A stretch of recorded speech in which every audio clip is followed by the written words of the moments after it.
2 semaines à Palawan, mon voyage entre eau turquoise, plage paradisiaque et souvenirs. Pour cet itinéraire de 2 semaines, nous sommes partis de Paris, direction Manille. Après une courte escale, nous avons pris un vol interne jusqu'à Puerto Princesa. De là, nous avons rejoint Port Barton en van. Première étape de notre aventure. Nous y sommes restés 3 nuits, 4 jours avant de reprendre la route vers El Nido pour 3 jours également. Puis nous avons embarqué pour une croisière incroyable d'El Nido jusqu'à Coronne. Et enfin, nous avons terminé notre voyage avec 3 nuits à Coronne avant de rentrer à Manille, puis en France. Port Barton, clairement mon coup de cœur du voyage. Je lui mets un 10 sur 10 sans hésiter. C'est l'endroit le plus préservé, le plus authentique et probablement le plus paradisiaque. Moins touristique, plus calme, on s'y sent immédiatement bien. Nous avons séjourné au Parrots Boutique Resort et je vous le recommande à 100%. Côté activité, tout était incroyable, entre les excursions, les plages, les fonds marins. Je n'ai absolument rien à redire. C'est ici que j'ai créé certains de mes plus beaux souvenirs.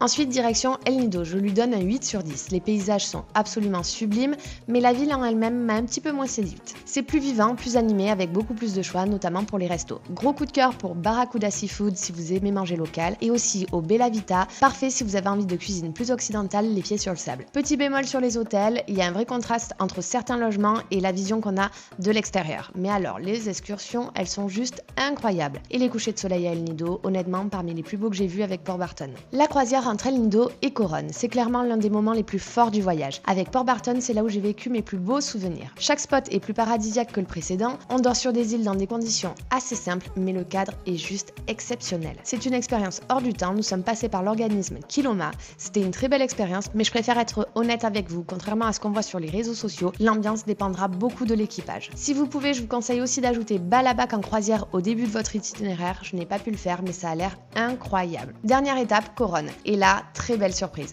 Je lui mets un 9 sur 10. J'ai même préféré Coronne à El Nido. Les paysages sont différents, plus rocheux, plus sauvages et surtout il y a encore énormément de choses à découvrir. Nous avons séjourné au Two Seasons Coronne Byside Hotel et c'était clairement l'un des meilleurs hôtels du séjour. Les excursions, surtout en tour privé, sont absolument magiques et il y a un peu moins de plages accessibles directement, mais celles que vous découvrez valent largement le détour. Et pour bruncher, gros coup de cœur pour le Levicia Café. Donc petit conseil si vous faites ce voyage, louez un scooter dès que vous le pouvez, c'est clairement le meilleur moyen d'explorer toutes ces îles. J'espère que cet itinéraire vous aidera à organiser votre voyage et surtout qu'il vous donnera envie de découvrir Palawan.